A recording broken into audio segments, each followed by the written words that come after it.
ओम नमः शिवाय, हर हर महादेव, जय महाकाल। आप सबको पता है सावन का बहुत ही पवित्र महीना चल रहा है। मेरे देव आदिदेव महादेव जी की कृपा सदैव आप भक्तों पर यूं ही बनी रहे। आपकी सारी मनोकामनाएं इस सावन के महीने में पूरी जरूर हो, यही मैं महादेव जी से प्रार्थना करता हूं। अगर आपका कोई कार्य है जो काफी समय से अटका हुआ है, वो कार्य पूरा हो ही नहीं रहा है, या फिर आपकी कोई मनोकामना है जो काफी समय से पूरी नहीं हो रही है, घर में कोई व्यक्ति हमेशा बीमार रहता है या फिर उसकी बीमारी का कोई इलाज नहीं मिल रहा है, काफी लंबे समय से उसकी दवाइयां चल रही है, तो मात्र छोटा सा उपाय आपको करना होगा। पूज्य गुरु जी की कथा से सुन करके और समझ करके पूरे उपाय को बड़े ही विस्तार से बताऊंगा आसान भाषा में। मात्र आपको 11 बूंदे लेनी होगी, आपकी जो भी कामना होगी वो पूरी होगी और आपकी जो भी घर की समस्या होगी मात्र एक उपाय से पूरी जरूर होगी। ठीक है, तो पूरे उपाय को बताने से पहले आप सबसे एक छोटी सी गुजारिश करूंगा कि जो लोग पहली बार आए हैं चैनल को सब्सक्राइब जरूर कीजिएगा और वीडियो को लाइक करके महादेव जी का कोई सा भी प्यारा नाम कमेंट बॉक्स में लिखना मत भूलिएगा।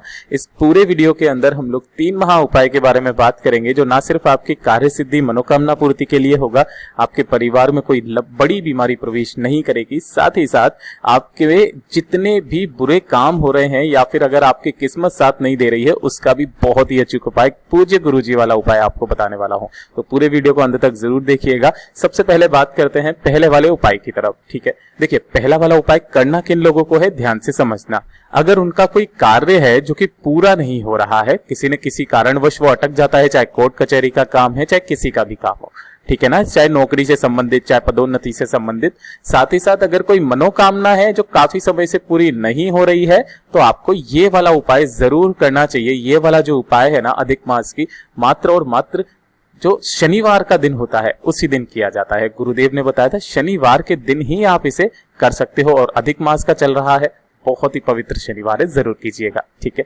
देखिए ध्यान से, आपको इसके लिए चाहिए क्या, मात्र आपको एक दीपक लेना होगा, है ना। अब ये एक दीपक है ना, उस तरीके से मत करना जैसा मैं हमेशा बताता हूं।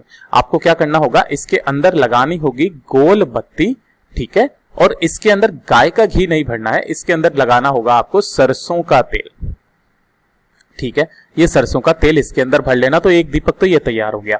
इसके अलावा आपको थोड़ा सा सरसों का तेल अलग से लेना होगा, ज्यादा से ज्यादा 10-11 बूंदे, इससे ज्यादा नहीं चाहिए। ठीक है ना, बस इतना सा आपको सरसों का तेल, आधा चम्मच बस, इससे ज्यादा नहीं। ठीक है, इसी के साथ में गुरुदेव ने बताया कि या तो अगर आपके पास में लाल चंदन मिल जाए तो आप लाल चंदन ले लेना, और पीला चंदन मिल जाए तो पीला चंदन ले लेना, इसमें कोई दिक्कत नहीं है। जो चंदन आपके पास इजीली अवेलेबल हो जाए वो वाला चंदन ले लेना, ठीक है ना। और आपको ले लेना है 1 लोटा शुद्ध जल, और ये जो जल लोगे ना आप, अपने घर का शुद्ध जल लेकर के जाना। अब काफी बार कहते हैं कि भैया ये जल को, लोटे को ऐसे उठा करके लेकर के जाते हैं, बड़ा अजीब सा लगता है, तो क्या करें, तो आप ऐसा किया कीजिए, मैं जैसे करता हूं, मैं हमेशा अपने साथ में एक बोतल रखता हूं 2 लीटर की, और उस 2 लीटर की बोतल को घर से भर के लेकर के जाता हूं मंदिर में, ठीक है ना। फिर उसी बोतल में से मैं इसमें लोटे के अंदर पानी चढ़ा देता हूं, इसी तरीके से भर के, ठीक है ना। तो आप भी ऐसा ही किया कीजिए। तो आपने ये 1 लोटा शुद्ध जल अपने घर का ले लेना है, ठीक है। इन सभी सामग्री को लेकर के पहुंचना होगा कहां पर, महादेव जी के मंदिर शिवलिंग के पास। जैसे ही आप यहां पर पहुंचेंगे, ध्यान रखना, पहुंचने के बाद सबसे पहले तो आपको नंदी महाराज जी के दर्शन होंगे, है ना। और अंदर जाने से पहले आप सबको पता है कि महादेव जी की चौखट आती है, तो ये जैसे कि ये वाली जो चौखट है ना महादेव जी की, इस चौखट के जब आप अंदर घुसोगे ना, तो आपका इधर की तरफ में सीधा हाथ होगा, है ना। तो सीधे हाथ की तरफ में आपको करना क्या होगा, वो जो आप एक दीपक सरसों के तेल का लेकर के आए हो ना, चौखट पर लगा देना, ठीक है। ओम नमः शिवाय, श्री शिवाय नमस्तुभ्यम का स्मरण करते हुए इतना आप कर देंगे। इतना करने के बाद जैसे ही आप अंदर जाएंगे शिवलिंग के पास में, तो ध्यान से देखना, इस उपाय को करने का एक खास नियम है, तरीका है। आप उत्तर दिशा की तरफ मुंह करके यहां पर बैठ जाना। आपको जो भी यहां पर पूजा अर्चना करनी है, जो चीज चढ़ाना है, अगर आप पहले से ही दिया, धूप, बत्ती वगैरह कुछ लेकर के आए हो, मिठाई विठाई, वो आप चढ़ा दीजिए, है ना। अंत में जब आप इस उपाय को करेंगे तो उपाय करते वक्त ध्यान दीजिएगा, आपको करना क्या होगा, कम से कम 2 लोटे जल आपको चाहिए होगा। तो आप कैसे भी करके इसका बंदोबस्त कर लेना। 1 लोटा आप अपने घर का लेकर के आए हो, कोई दिक्कत नहीं है, इसी के साथ 1 लोटा आप मंदिर का जल भी ले सकते हो, लेकिन अपने घर का शुद्ध जल चढ़ाना बहुत ज्यादा जरूरी होता है। ठीक, सबसे पहले आप क्या करेंगे, एक लोटा शुद्ध जल मेरे देवादिदेव महादेव जी के ऊपर समर्पित करना है आपको। ओम नमः शिवाय, श्री शिवाय नमस्तुभ्यम का स्मरण करते हुए। ठीक है, फिर आपको यहाँ पर बैठ जाना है और बैठने के बाद आपको करना क्या होगा, जो आपने थोड़ा सा सरसों का तेल लिया है ना, इसी सरसों के तेल में इस लाल चंदन को मिला लेना, मिला करके पेस्ट बना लेना। और पेस्ट बनाने के बाद में आपका जो दाहिना हाथ है, सीधा हाथ जिसे हम राइट हैंड भी कहते हैं, उसकी छोटी उंगली और अंगूठे को छोड़ करके जो 3 उंगलियां बचती है ना बीच की, इन तीनों उंगलियों को उस लाल चंदन वाले उसमें डुबोना है। और डुबो करके आपको इस तरीके से यहाँ पर त्रिकुंड बनाना है, जैसे कि यहाँ पर बना हुआ है ना, इस तरीके से आपको त्रिकुंड बना देना है। त्रिकुंड बना दिया आपने, और त्रिकुंड के बीच में जो ये बिंदी बनी हुई है ना, इस वाली बिंदी को आपको बनाना है किससे, अपनी अनामिका उंगली से, जिसे रिंग फिंगर कहते हैं। अपनी रिंग फिंगर लेना और उस रिंग फिंगर से आपको यहां पर एक बिंदी बनानी है। लेकिन ध्यान रखना, आपको अपनी रिंग फिंगर वापस उठानी नहीं है। उसी रिंग फिंगर को,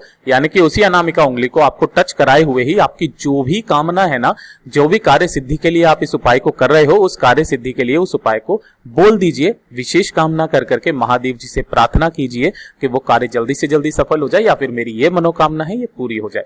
मात्र आपको इतना सा करना है, और इतना सा करने के बाद में फिर से वापस एक लोटा शुद्ध जल मेरे देवादिदेव महादेव जी को समर्पित कर देना है।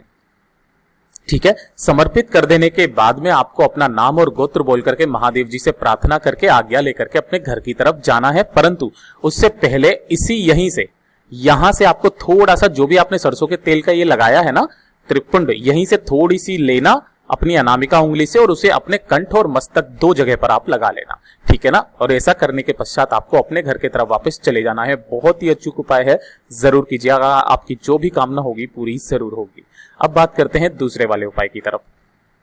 दूसरे वाले उपाय किन लोगों को करना है, सबसे पहले तो ये चीज ध्यान से सुनिएगा। अगर आपको लगता है कि आपका भाग्य ही खराब है, आप जिस कार्य में हाथ डाल रहे हो सफलता मिल ही नहीं रही है, काफी कोशिश कर ली आपने, व्यापार खोला व्यापार ठप हो गया, नौकरी के लिए जाते हो नौकरी नहीं लगती है, घर में भी हर कोई आपको ताने देता रहता है, आपको लगता है कि भैया मेरी तो किस्मत ही खराब है, तो मात्र एक बार आप इस उपाय को करना शनिवार के दिन, है ना। बहुत ही अचूक उपाय है, शनिवार के दिन करना होगा। पूज्य गुरु जी ने जैसा बताया वैसा ही बताऊंगा। आपको इसके लिए लेने होंगे मात्र थोड़े से काले तिल, ठीक है, और थोड़ा सा लेना होगा आपको सरसों का तेल, ठीक है ना, सरसों का तेल। अब आप करना क्या कि आप या तो एक छोटी सी कटोरी ले लेना, और उस कटोरी के अंदर, जो अचार वाली कटोरी आती है ना, ज्यादा नहीं लेना, अचार वाली कटोरी आती है उसके अंदर तेल लेना, और उसी के अंदर आपको काले तिल डाल लेना है, ठीक है ना, इतना सा। और इसे लेकर के पहुंच जाना आपके आसपास में, जहां कहीं पर भी शनि महाराज जी का मंदिर हो, शनि भगवान जी का मंदिर हो ना, वहां पर चले जाना। और वहां पर जाने के बाद में आप करना क्या कि वो जो आपने एक कटोरी में तेल और काले तिल डाले हुए हैं ना, इसकी जगह अच्छा होगा अगर आप एक दीपक ले लो ना, मिट्टी का दीपक, हाँ, तो मिट्टी का दीपक लेकर के उसमें सरसों का तेल और काले तिल डाल लेना, ये और अच्छा रहेगा, है ना। तो यहां पर जाना और इनके कदमों में उस एक दीपक को, जिसके अंदर आपने काले तिल और सरसों का तेल डाला हुआ है ना, शनि महाराज जी के कदमों में आपको यहां पर समर्पित कर देना है। ठीक है, समर्पित कर देने के पश्चात में यहां पर बैठ करके आपको एक बार शनि चालीसा का पाठ करना है, ठीक है, और उसके जस्ट बाद में आपको हनुमान चालीसा का पाठ जरूर करना है। अब ये क्यों करना है, गुरुदेव ने क्यों बताया, ये तो मुझे नहीं पता, लेकिन आपको इस तरीके से करना है। उसके बाद इन्हीं के कदमों पे से थोड़े से तेल को अपनी अनामिका उंगली से लेकर के अपने मस्तक और कंठ पर लगा लेना। जो व्यक्ति हर शनिवार के दिन इस उपाय को कर लेता है ना, उसका भाग्य ऐसा चमकता है कि आप सोच भी नहीं सकते हो। तो ये तो हो गया दूसरा उपाय। अब बात करते हैं तीसरा वाला उपाय, जो कि होगा आपकी बीमारी को लेकर के, कि अगर आपके डॉक्टर के चक्कर ही लग रहे हैं, दवाइयां खत्म ही नहीं हो रही है, आप चाहते हैं कि कोई बड़ी बीमारी आपके घर में प्रवेश ना करे, आपके शरीर में प्रवेश ना करे, तो आपको मात्र ये वाला उपाय जरूर करना चाहिए, है ना।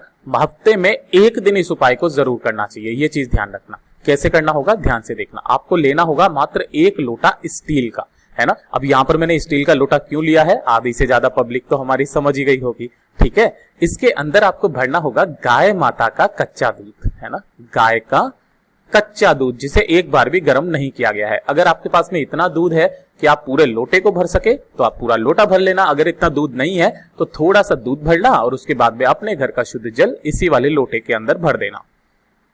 ये हो गया एक कम। अब इस 1 लोटे के अंदर डालनी होगी मात्र आपको 1 बेलपत्र, जो कहीं से भी खंडित ना हो, ठीक है ना। इस 1 बेलपत्र को भी इसी लोटे के अंदर डाल लेना, ठीक। अब इस एक लोटे को लेकर के चले जाना, सुबह जाना चाहो सुबह चले जाओ, शाम को जाना चाहो शाम को चले जाओ, कोई दिक्कत नहीं।